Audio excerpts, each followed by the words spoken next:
ತಲೆ ಸುತ್ತಿ ಸುತ್ತಿ ಸುತ್ತಿ ನಿನ್ನ ಅಡ್ಡ ಹುಡ್ಕೊಂಡ್ ಬಂದೆ. ಕತೆ ಕಟ್ತವಳು ಇಲ್ಲ ಡವ್ವು ಕಟ್ತವಳು, ನಿಜ ಹೇಳ್ತವಳು ಮಚ್ಚೀರಿಲೇ ಬಿಡ್ತವಳು. ಕತೆ ಕಟ್ಟವಳು ಅಣ್ಣ ಡವ್ವು ಕಟ್ಟವಳು, ನಿಜ ಹೇಳ್ತವಳು ಗುರುವೇ ಬೀರೆ ಬಿಡ್ತವಳು.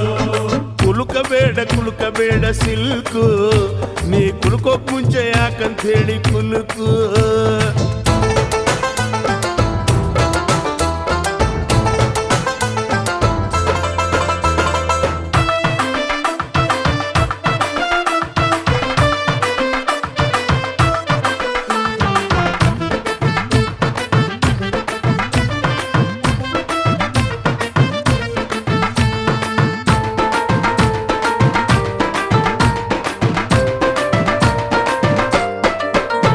ಮೊನ್ನೆ ಮ್ಯಾಟ್ನಿಗ್ ಹೋದೆ ಥಿಯೇಟ್ರಲ್ಲಿ 1/2 ಫ್ರಂಟ್ ಸೀಟಲ್ಲಿ